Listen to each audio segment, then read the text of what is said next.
I'm Corey Bohner. I run multiple, real estate businesses and that kind of stuff. So it's the Corey Bohner on a lot of social media, YouTube, and those types of things. So I do educational and real estate. That's what I do. And so, but on the side, I have just my hobbies, and that's when it comes to the classic cars. This is what I like to do on the weekends, to just play around with these vehicles. Right. So. Could you tell me a little about the two cars you have here today? Yeah, I can tell you just kind of my history in classic and restoration vehicles. So ever since I was little, I went to car shows with my dad, and he built his first car back when he was in high school. And it was actually a 1930 Model A, very similar to this one back here. Still has it today. So he's had that car for, going on almost 45 years. And so I've been involved in just classic cars ever since I was a little kid. We went to car shows. I actually knew vehicles based on their taillights, what years they were. I was educated very young. And so just growing up into that, this car right here is actually one of my dad's. I actually grew up working on this car. So very early on, as a kid, I was underneath wrenching on this vehicle right here. So it's kind of cool that it's stayed with us so long. And I actually got to see it, from, working on it for 15 years. I mean, these cars, it takes a lot of blood, sweat, tears. It really does. And so just growing up with that, I got the bug and kept continuing it. And I do it with my kids now, even today. So I have a couple vehicles that we're going to work on. This was vehicle, we've had quite a few, but this is actually vehicle number 1 that we started on. So it is a 1931 Model A, very similar to my dad's. I have some little additions to it, makes it look like a 32. But the goal is that I get my kids to be able to enjoy the same things that I did as I grew up. And so we go to car shows together, we walk around, I teach them to work on a project from start to finish. And so it's just a lot of history here, and we're kind of losing that in today's world. Right? We're losing that, seeing something go through a timeline and a period, and it takes a while. And so, I'm trying to teach my kids that it's not instant gratification. It takes time to work on something to get it to the point where you get to enjoy the work and the labor that you did. And so it's kind of cool to see, this is what I grew up doing. Got to see this. We started this one, and then I have a new project for my kids as we grow up. So that's awesome. Yeah. So keep your kids in the same. Yeah, and then just teach them. I like classic cars, but teach them about them. And then it's also, I learned a lot by working on something. You problem solve. Right. So now I get to pass that along to my kids. You get a project, you problem solve it, because parts just don't come available for like they used to. So you have to problem solve, you have to fix it, you have to figure out why it's not working. And so right. Just the reason why I got into it is, one, influence from my father and then his dad, and so we've just kind of kept generational of classic cars in the mix, and so I get to do the same with my kids. That's awesome. And it makes you care about it so much more than just going and buying some exotic and then having the shop work on it. I could buy exotics and drive them around, but I choose to have something that has history and something behind it, and then something that you get to put your own flair onto it. Because this, again, my own flair version of what I wanted to do. And my dad had his. Right. And so it's kind of cool. And then my kids, as we work on our next one, we have another 30, but it's a sedan that we're going to work on together. And so I have that in our shop, and my kids are working on it with me right now. That's awesome. So your kids just love it? Yeah, they're young, right? So I got a 7-year-old and I got a 3-year-old. My 3-year-old knows the cars. No way. We point to him and say, that's Papa's 69 Camaro.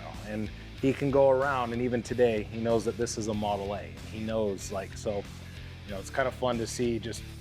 I grew up doing the same thing. I got to go in the back of a rumble seat, so that's why we did it as well. So my kids get to go in the back and ride while we drive around, and they're in the back seat. So it's just something cool, and they get to experience the same thing that I did when I was younger. That's gotta feel good as a dad, knowing you're raising it's kind them of fun. awesome. now I'm the dad, and I get to experience that with my kids. Right. And you said this is a passion project. How much, well, if you don't mind disclosing, how much do you have into your Model A? This one? Yeah. So this one's got about 1,900 hours into it. Not all me. So I did have some help actually getting it finished up. I did buy it mid-project from some other guy that had it. So because this wasn't a full build, this is why I have another one that we're gonna do. But so this one has about 1,900 hours and probably about over $160,000 worth of work.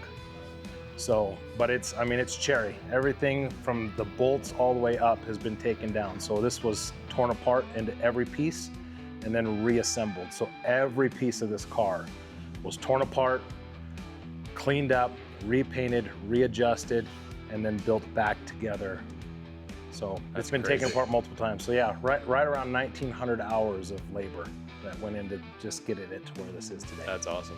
Yeah. So that's definitely showing the passion aside from the, because I feel like people that buy exotics and stuff, they're just trying to turn heads and like make people be like cool car, but they're not, you know, they didn't have the blood, sweat, and tears into it. No, and they didn't get to, I mean, they didn't get to design it the way they wanted to, right? Yeah. I got to choose how I wanted it to look. And so it gets to become a part of, you know, a reflection of you, not just, hey, I'm just gonna go buy something.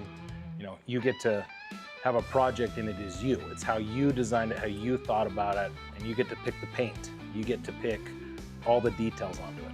That's so awesome.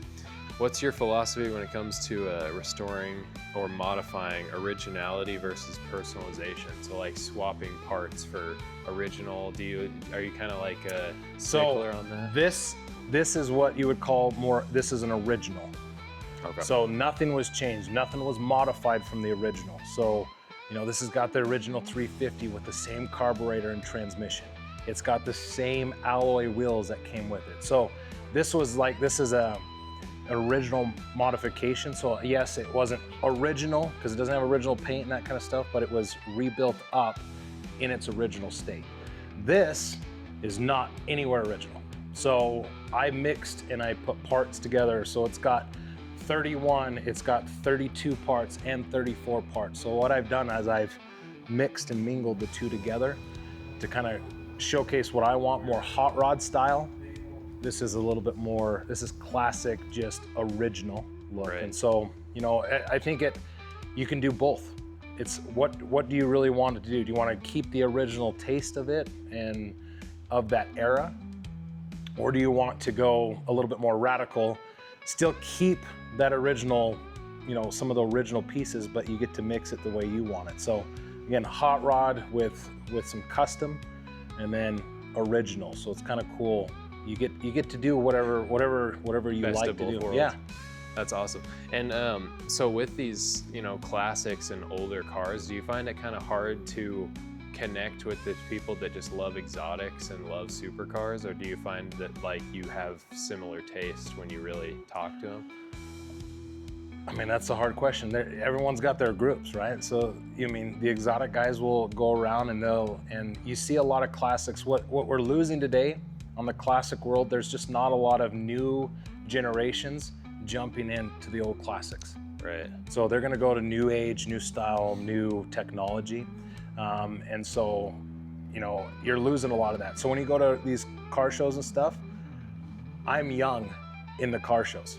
So I'm bringing a vehicle that, you know, a lot of guys are in their, you know, their late 50s and 60s. They have classic cars because that's what they grew up with. Mm-hmm. I am one-off a lot of times when we go and we hang out in these, because it's more, they'll come talk to me and they say, is this yours, right? Because they, you know, it's just not within my age group. So there's not very many that are, so it's kind of a lost art anymore.